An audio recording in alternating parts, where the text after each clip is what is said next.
Chapter 2, Port Adelaide, April 1914. Fleur knew the rain of the last 2 days had slowed the decomposition of the corpse. She had listened and memorized what she'd heard. The deceased was a woman named Mary Oaten, and she was a shopkeeper, but she had learned in her 8 short years as an undertaker's daughter that for the dead, what one had done in life no longer mattered. Dying makes everyone the same, doesn't it, Dad? She'd offered not so long ago, lifting her father's eyebrows in surprise at the sophisticated notion from such a young person. That's true, the dead begin a new passage, my love, her father had replied. How can you be sure they're going anywhere if they can't tell us? He filled his cheeks with air and blew it out gently at yet another complex thought from Fleur. I can't be sure, but we're all taught there is a different sort of life after death, not one that the living are privy to, obviously. Henry Appleby had learned long ago to answer his intelligent daughter honestly, and as if he were conversing with an adult. To placate, or worse, talk down to her rarely worked. At least this way she would know he'd respected her question and done his utmost to respond fully. But it's up to us, the living, he continued, to make sure we guide them gently on their way and make it as easy as possible for the family. As funeral directors, we undertake the care of their loved ones. Flo had appreciated him pausing to discuss her thoughts. She peeped around the doorway to watch her father speaking gently to Mary's kin in the hallway. She heard him explain that they might like to pick out a gown for their mother to be buried in. One of them glanced away. Mr. Appleby, should your daughter? Don't mind her, her father reassured them. She'd been around those at peace since she was old enough to walk. Fleur smiled at his careful wording. At 8, she already knew her father was avoiding using the word dead, which might feel blunt on this day. At peace was a kinder expression, he had explained to her, when the grief was fresh. Even so, she could see the alarm passing across the face of the adults that a strange child was near the corpse. But Fleur also knew that heartache would press in and her presence would be ignored if not forgotten. Her father had not lied. Since being adopted as a newborn by Henry and May Appleby, she'd known nothing but the world of funerals, and her father was one of the best. No, he was the best. She glanced around the door again as she heard him clear his throat and admired how splendid he looked, dressed in his undertaker's garb of striped charcoal trousers with a black frock coat that cinched at the waist and fled into silken lapels.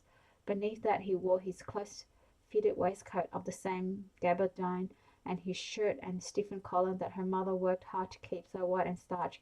The suit was a perfect fit because Henry was tall and trim, so his waistcoat sat flat against his belly and showed off the glint of his fob watch to perfection. Before he left the house of the grieving, he would reach for his shiny top hat and give a short bow of respect. His longish face, which looked especially sombre in repose, added a final flourish of reverence in the moment. Yes, indeed, Henry Appleby was the funeral director of choice for the people around the port of Adelaide. Although listening to him of an evening, she knew the business which he had grown out of his father's milk delivery rounds was changing. We have to adapt and change too, May, she overheard him saying to her mother only the previous evening. There are lots of opportunists moving into our area of work. It's not as though one has to provide their qualification. Any old Jack the lad can hang up an undertaker's sign and accept business. What will you do? Her mother had asked, deftly allowing Henry to continue airing his thoughts. Fleur knew her mother had little interest in the funeral business, and that her role was to support her father, which was no challenge for May. It was obvious in all she did that she adored Henry and knew exactly how to handle him. Well, we have to modernize. We're the ones with the reputation to protect, so we must get better at every aspect of our business. Do you know what I heard the other day? What did you hear, my love? The upstart Johnny Dale, a butcher and a small-time criminal, has set up a funeral parlour next to his shop. Suddenly now he's Mr. John Dale, undertaker. Fleur could almost see his disgust like a shadow near him, and heard a few sonorous ticks of the grandfather clock in the hallway before May replied. Why does that trouble you, Henry? She finally asked in a reasonable tone. Don't compare yourself to him. I'm not, May. Fleur heard exasperated creeping into her father's tone. Sorry, my love, he said, always quick to apologize, but he undertook to prepare the body of the sailor who fell off the ship at the port. Another drunk one, yes, and the man's wife could barely scratch a shilling together. What was looking after What with looking after three youngsters, the ship's captain paid but chose the cheapest option. Johnny Dale was laughing in the pub that he hosed down the sailor's body in the backyard behind the butchery. Poor man's not even on a slab of ice, and I thank heaven it's not summer. They need to get that fellow into the ground urgently.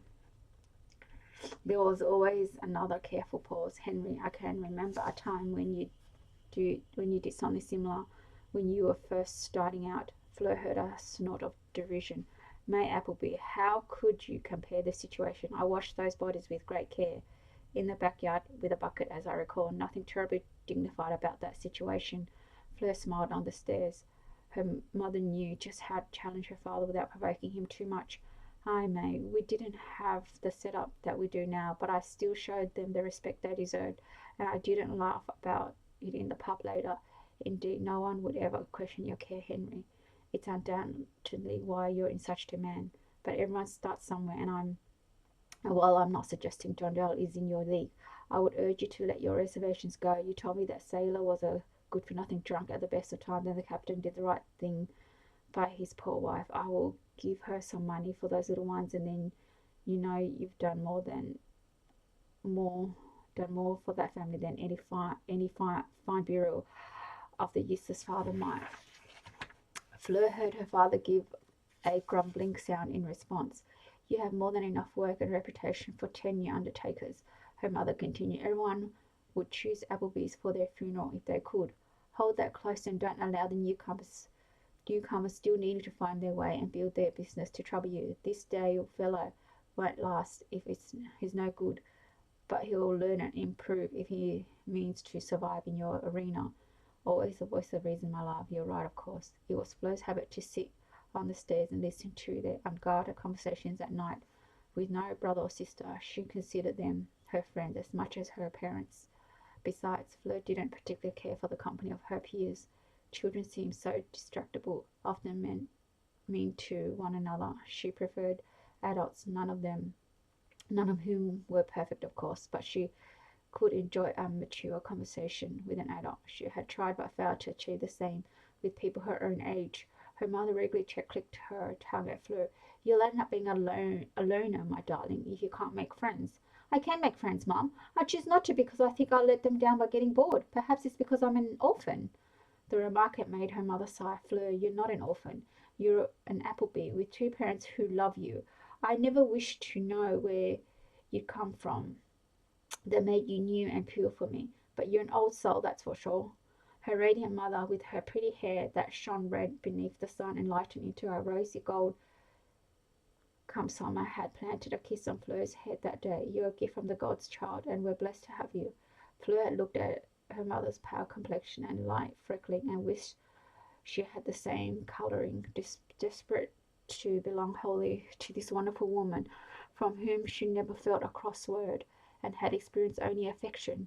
She was the blessed one to belong to the Applebys that could not have children of her own, and she'd overheard them finally agreeing not to bring another adopted child into their lives and to concentrate on Fleur.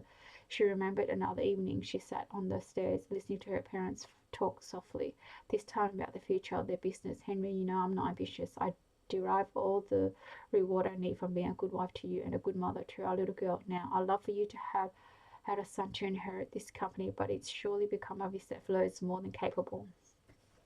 Peeking out from the shadows of the stairwell, Fleur heard her father's leather chair creak as he sat back, the low lamplight casting a golden spot to illuminate his helplessly serious countenance. She watched him nod. I won't deny that. With Fleur, I often feel like I'm talking to another adult. He sipped from the glass of whiskey he had been cradling in his lap. She heard her mother's knitted needles click.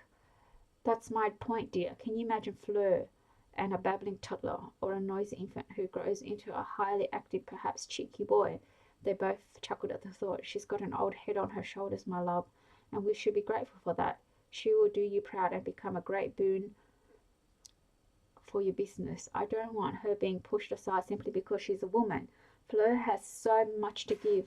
Let's be thankful she's ours, and so clever and grown up at 8. Imagine what she'd she's going to be like when she's of age. Intimidating, her father quipped, but Fleur heard only tender affection in his voice, so she imagined it had to be a compliment. What a modern thinker you are, dearest.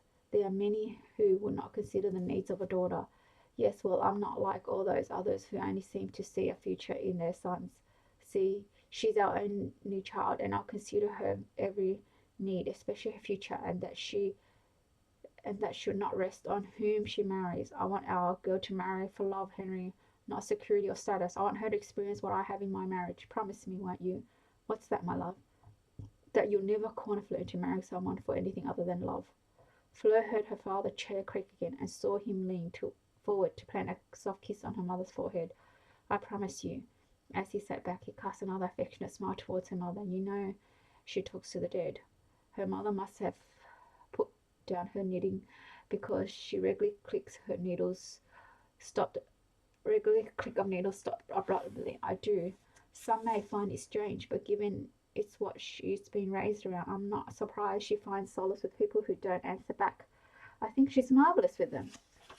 I admit, I can't be as comfy around the corpse as Fleur is. I don't even like walking near your mortuary. Fleur was pulled out of her recollection as she heard the Oaten family members begin to disperse and her father's footfall coming in her direction. She tiptoed up to the still, silent woman with a soft, encouraging smile said, We're going to take good care of you, Mary. Back at the funeral parlour, Mary Oaten was laid out on Henry's table.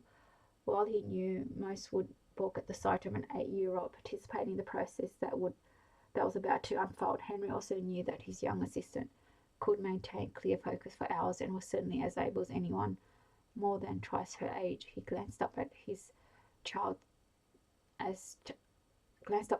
entered what they probably called the sanctuary. It was quiet, as clean as they could achieve, with plenty of ventilation. Toxic fumes from the chemicals they sometimes used during the embalming process could overwhelm at any time and had the potential to kill. So unlike other undertakers, Henry had avoided locating his mortuary in the cellar.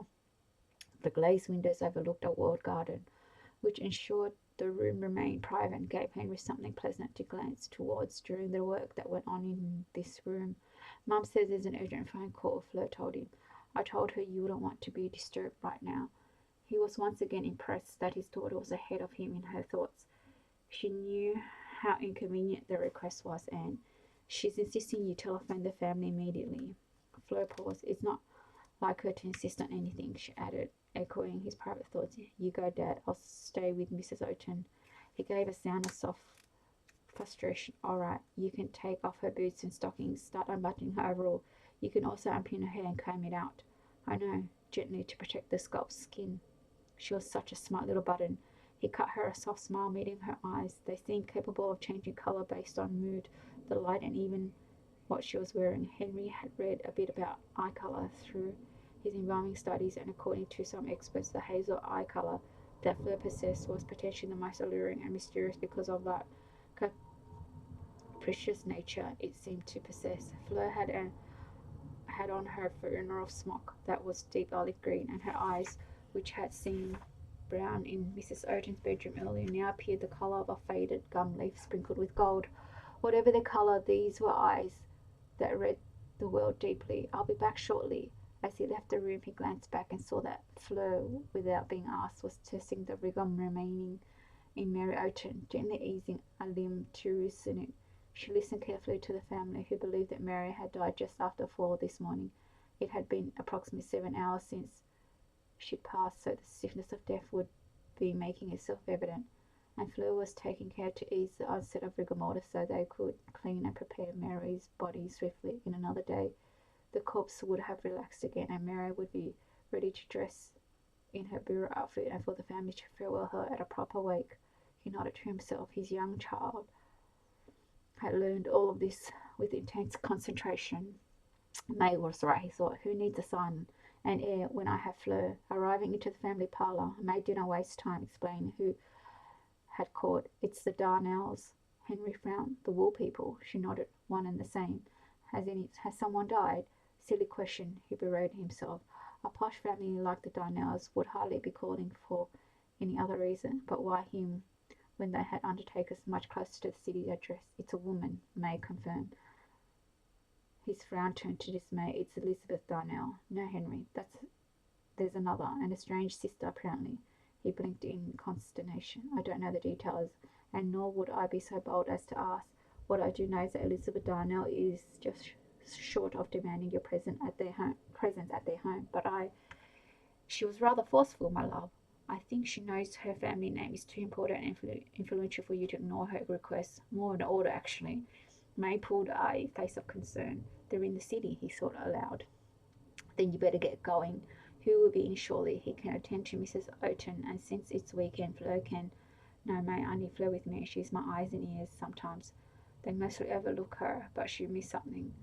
She missed nothing, and this seemed a strange request when surely one of the prominent city funeral houses can undertake the care of their deceased. May shrugged. Take Fleur then and stop wondering. You know, Henry, I think you sell yourself short sometimes. Let it occur to you that maybe word of your reputable services has travelled from the port to the city of Adelaide. What would I do without you thinking so highly of me all the time, my dearest? They shared a small affection. I'll scribble out some notes for you. Fleur and I will take a train. Not a train, my love. By the sound of that call, you'll be bringing a body back for burial or preparation. You'll need the hearse. I'll get Fleur dressed properly.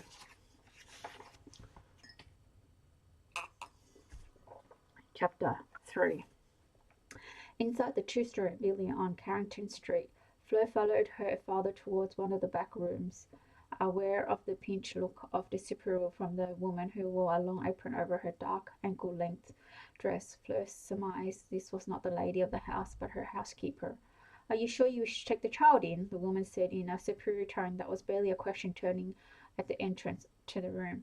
There's a child already inside, too, in fact, if you count the dead, Henry replied, nodding towards someone Fleur couldn't see. She recognized her father's gentle but firm business tone. He is the dead's family, and Fleur is my family, and very helpful in these situations. She might even be able to comfort the child, who perhaps shouldn't be alone. The woman sniffed. That boy refuses to move. Wait here, please. I'll fetch the mistress. Fleur stepped into what appeared to be a less formal sitting room behind her father. All the furniture had been shifted against the walls to make way for a coffin, which sat in the centre of the room on a high trestle table that looked as though it had been carried in from a shed. Emerging from behind her father, she saw the wide-eyed lad staring at them, wringing his cloth hat in his hands. Good morning, son, Henry said. I'm Mr. Appleby, and this is my daughter. Fleur eyed the boy. Noticed his slightly scruffy clothes. They were not dirty, but well worn. His boots were scuffed, desperately in need of a good polish, and the jacket he wore was slightly too small for him, although he looked lanky, like it didn't matter what he wore because by next week he'd have outgrown it. The thought made her smile, as did his thick and unruly fair hair that she found herself rather taken by. I'm Fleur. My mother's mother was called Flora, and so I was named after her, but using the French version because my mother's father had French ancestors. What's your name? He didn't speak immediately, blinking at her in slight puzzlement and taking a moment to digest the information as much as to assess their present. I'm Tom, he finally said. It doesn't mean anything, I don't think. My father is Vernon Catchlove, and he doesn't know yet about... He looked towards the convent. Fleur moved towards him and noted that he took a small step back into the corner. My father will make sure the family reaches him, and I think the name Tom means strong. It certainly sounds strong. We're here to help, she offered. No one can help me. My mother's dead. My sister's died too. Fleur looked at the simple pine coffin, schooling herself not to wince or reel back at the telltale oval border beginning to ripen. Is your sister in here too? He tipped a nod at the box. She only had a few breaths, I overheard the nurse say, but my mother refused to let her go. Said she'd take her to Adelaide and farewell her here. So your mother didn't know she was dying? He gave a light shrug. I didn't see her before she died. She probably did. All I know is that she called my sister Amy. They heard women's voices. Fleur was aware of her father stepping out of the room, but she continued with Tom without turning. Where's your father? She didn't think Tom minded her questions. He seemed readily enough to answer. I don't know. He's droving, bringing animals down from Queensland to South Australia. Do you know where Queensland is? She couldn't fully disguise a scathing look. Of course I do. Sorry, you look young. And you look rough, but we're probably both wrong. Fleur saw the surprise in his expression. How old are you? He asked. 8. You? 10. You sound older. You just said I seem young. I know, you confused me. Why aren't you crying? Will that prove I'm sad? It might get you some sympathy. Why isn't there family around you? I don't have any. He tipped another nod, this time towards the door. None of the people out there have ever seen me. They just wanted my mother's body back. Also, they say I think I'm a nuisance for them. As he said this, they were interrupted by the bustling arrival of the lady of the house, smelling richly of floral perfume. And who is this? She queried. Her father stood a step behind her. This is my daughter, Fleur. Fleur curtsied as she being taught. Good morning, Mrs. Darnell. I'm sorry for your bereavement. Good gracious, the woman breathed. How precocious.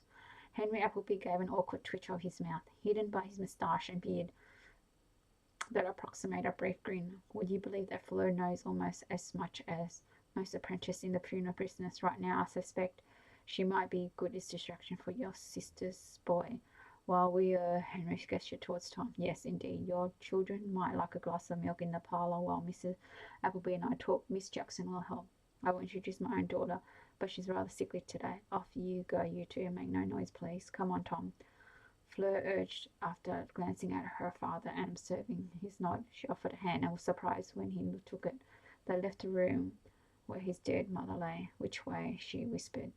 Tom pointed. Through here, but the housekeeper is mean, he whispered. Fleur grinned. Leave her to me. Inside the parlour, the woman who had greeted them, still with a disapproving expression on her face, did indeed await them, and Fleur positioned herself slightly ahead of Tom to face the housekeeper. Hello, Miss Jackson. Mrs. Darnell wondered if you'd be kind enough to pour Tom some milk. Here's some milk, and perhaps offer some biscuits. Nothing for me, though, thank you. She gave a sweet smile. I've had a big breakfast, she lied. Tom was right, Mrs. Jackson. Miss Jackson's mouth had a mean spirit cast to it, thin and straight, as though it had been drawn permanent in ink and was forbidden to move from its original horizontal line. Go into the garden, she said, motioning with a dismissive wave. I don't want you spilling crumbs on my freshly swept floor, and don't make a noise. No, we're already being told that, Fleur said, managing to sound sweet and yet somehow defiant. The woman stared at her, obviously trying to make up her mind as to which. Nevertheless, Fleur and Tom obediently followed her instructions, making the way to a bench as far from the back door as possible so they wouldn't be overheard. What a witch, Fleur said, and liked the sound of Tom's laugh when it came. It was gone in a heartbeat. I feel like I'm walking in some mud and deliberately striding back inside. You're brave for someone so small, Tom said, sounding impressed. Fleur shook her head. She couldn't do much with my father in the house, but then she may take it out on you. I won't be here long enough. Why not? Before they could say more, Miss Jackson appeared at the back door. Fleur stood up as though ready to take her son. Wait here, Tom. I'll get it. She ran towards the housekeeper. Thank you so much, she said, feigning polite sincerity as she took a small tray from the housekeeper. He'd better not make himself sick on these biscuits. The pursed lips managed to grind out. They're rich butter shortcakes.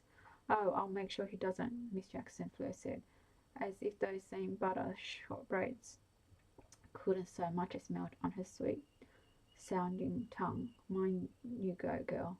My name is Fleur, Miss Jackson. I don't think you'd like it if I simply call you woman, would you? I beg your pardon.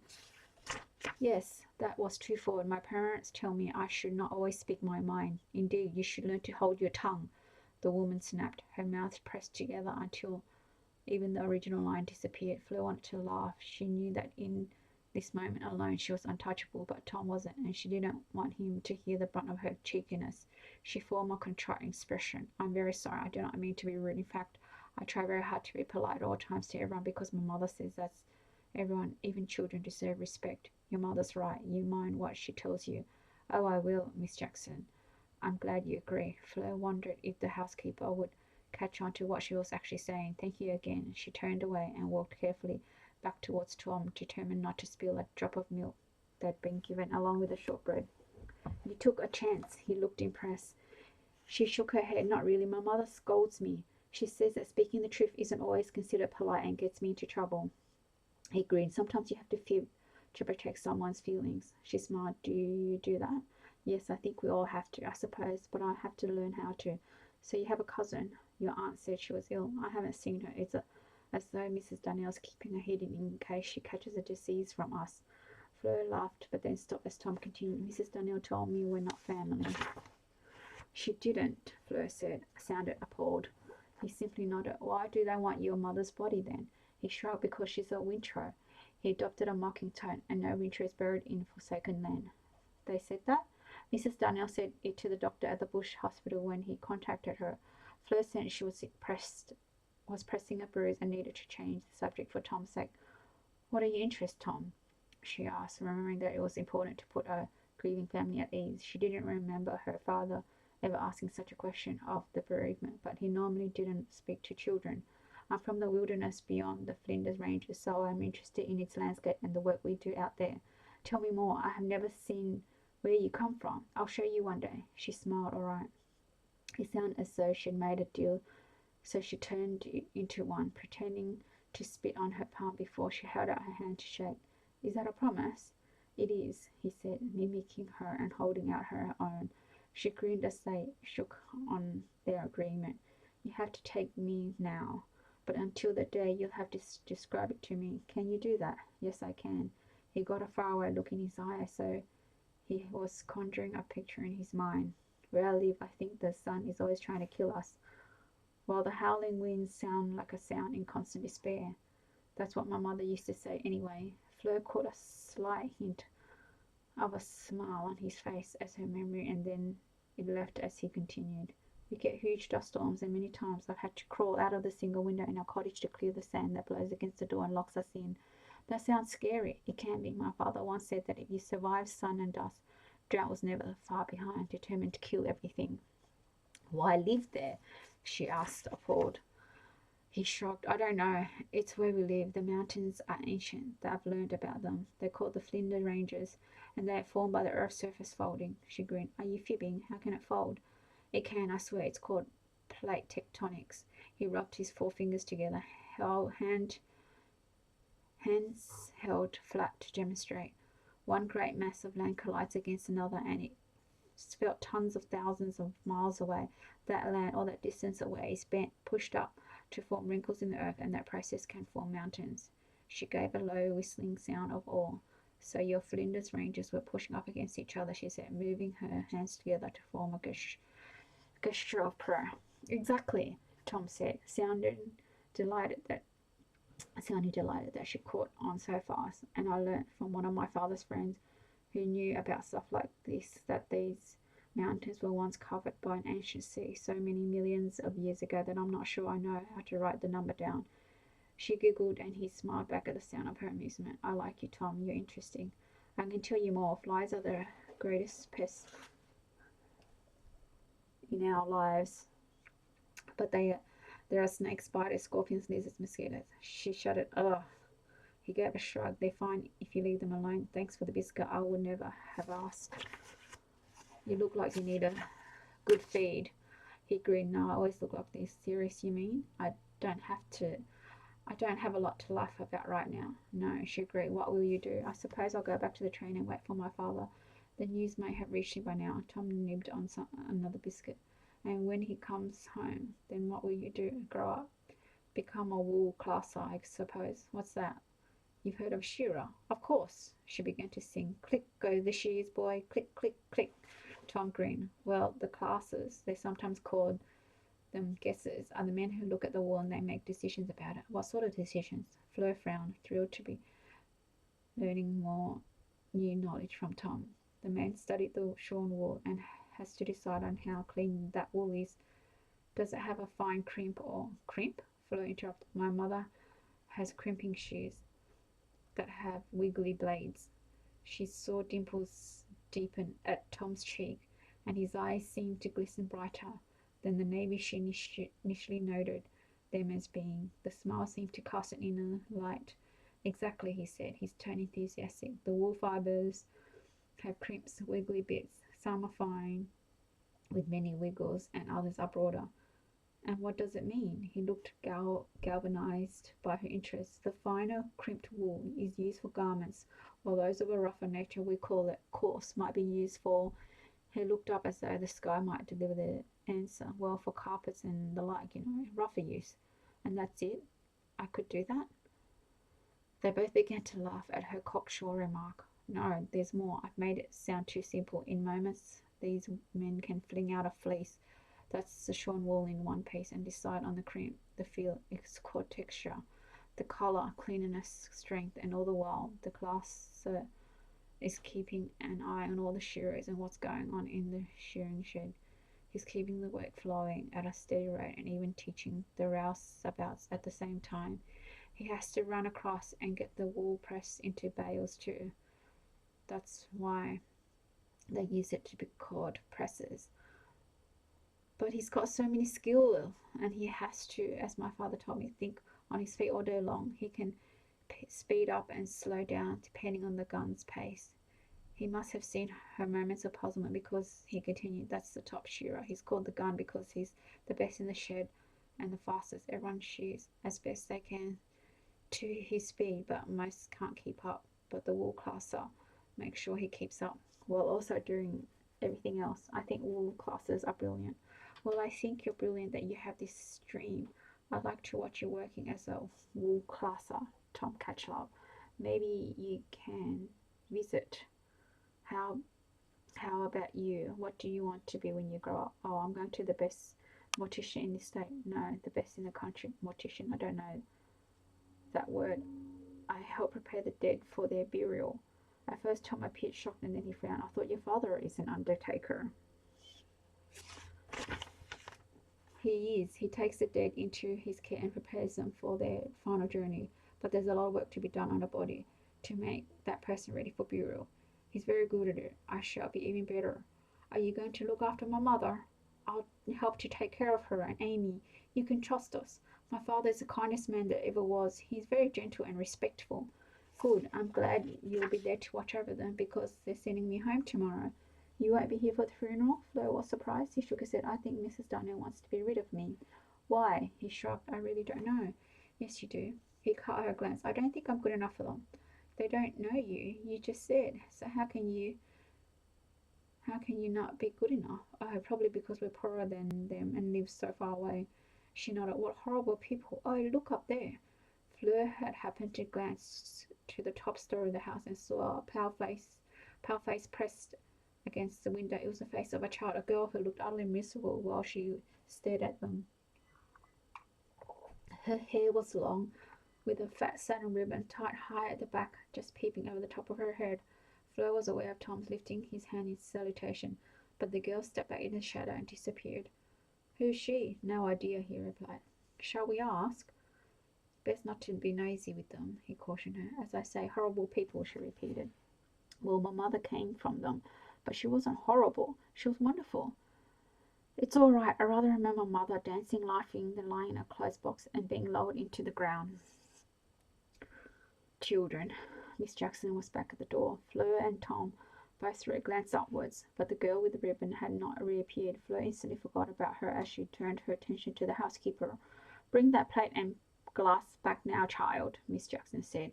Her glare landed firmly on Tom. And you, she said, pointing at Fleur. Hurry along. Your father's ready to leave. She didn't wait for their reply, slamming the door shut behind her. I better go, Tom said. I hope we'll meet again, Tom Catchlove, Fleur said. And she surprised herself by stepping forward and on tippy toe, planting a kiss on his mouth. It was over in a blink, and as he stared open-mouthed at her, she giggled. I thought you needed one. He wiped the back of his sleeve over his mouth. Thanks. They emerged from the parlour into the hallway, where Fleur could see her father still speaking quietly with Tom's aunt. As Mrs. Darnell looked towards her housekeeper, Miss Jackson pushed past them both to fetch her father's hat. Fleur skipped into the room that held the coffin where Tom had died. He looked suddenly bereft.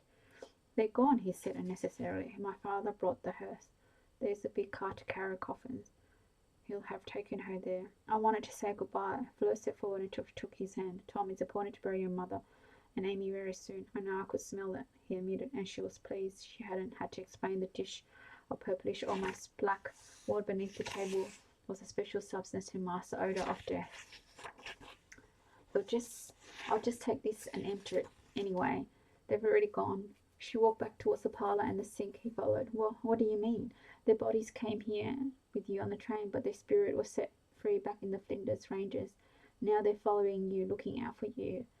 They'll go back with you. She tipped the purple contents in the sink and had to stand on tiptoe to reach the tap. Tom helped her. Do you think so? He turned that soulful gaze on her. Fleur nodded. Will I see you again? She rinsed and flicked the water away until the dish was dry enough. Tom obliged, turning off the tap. I hope so, she answered. We're friends now, and I don't have any my own age. She grabbed his hand gently to prove it was true. He held their linked hands up and surprised her again, this time by kissing the back of her slender hand. I won't forget you, Fleur Appleby. Promise. I have to show you the Flinders, he said, grinning. We made a deal. She laughed. Then I'll wait for you. She wished she could protect him, take him home with them, and ask her parents to adopt Tom Catchlove as they adopted her and given her so much love and security. Fleur. Her father was at the door, his voice gentle as always. Tom dropped her hands. Henry turned to him and lifted his tall hat. I'm sorry for your loss, Tom. We'll take good care of your mother and sister. Bye, Tom, Fleur said. Keep your promise. On the journey home, Fleur pressed at her father. What will happen to Tom? I don't know. He has family. They'll step up. His aunt doesn't want him. No, her father agreed, sounding contrite as if caught in a lie. But Tom's father will be returning soon. He will take charge of his son. What if he doesn't? Then others will. Other strangers. Tom has no friends. Fleur, this boy is not our concern. Why did they bring him here? They are quite well to do, as you can see. Tom's mother is one of two sisters, and the family wanted her returned to Adelaide to be buried. They lived up here in the city. If they called you, it means that they want her buried around the port. Why is that, Dad? First, he cut her a smile. You're very perceptive, Fleur, and yes, it's true. They want Tom's mother buried far away, it seems. He sighed. I don't know why people think as they do, Fleur. Decisions are made for all number of reasons, and it's not our business to inquire. I still don't know why they choose to manage the bureau other than we're based at the port. They're rich enough to have a family plot, she remarked in a huffy tone. They are indeed, but clearly they don't want Tom's mother buried there. That's cruel. Not really, it's honest. Perhaps I sense that Tom's mother has not been within this family bosom for years. She's a wayward, and perhaps they're simply doing what she might want. Maybe it's a kindness. We can't know. Well, if they're that kind, why isn't the family taking care of Tom? It's complicated, Fleur. Families often are. You discover this in time. We're very lucky that we have such a happy little trio in ours. But let's not forget, our task is as funerals directors. We've been asked to do a job and we've accepted. Our task is to prepare Tom's mother and sister for burial. They insist on our private funeral, so it's going to be swift. I know you want to learn more because you struck up a friendship with that lad, but we must be careful that we don't appear too curious about the affairs of others. We must be relied upon to be trustworthy, especially as we're entering their home. Did she say what's going to happen to Tom? Tom will go home. I can't imagine he wants to be anywhere else. But there isn't anyone there. They'll sort it out, Fleur. He gave her a soft smile. You mustn't worry, even if his father is not yet home. There will be neighbours and townfolk who will know him and do the right thing. Now, let me concentrate, my darling. The traffic is busy, and I don't want any problems. The bodies we're carrying are ripening too fast. Fleur wanted to interject and let her father know that Tom lived in a situation of no neighbours and no townfolk close by, but she could hear it in his voice that he was keen to get Moira Catchlove and her daughter properly prepared and buried. He wasn't lying. The odour was leaking out of the pine coffin like an invisible wraith, surrounding them in the familiar aroma of human decomposition. It was unpleasant, but a smell that Fleur had become used to, just like the harsh smelling formaldehyde that her father used with so much care.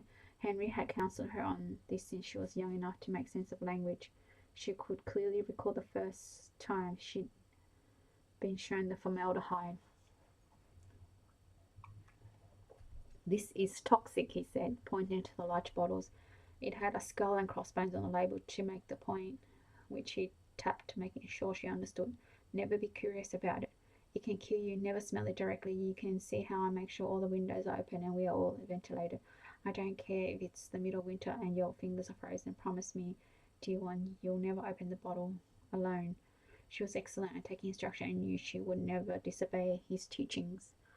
I don't think those Condi crystals they had below Tom's mother's are going to be much help by the time we get back to the mortuary, she said, sounding as cynical as someone quadruple her age.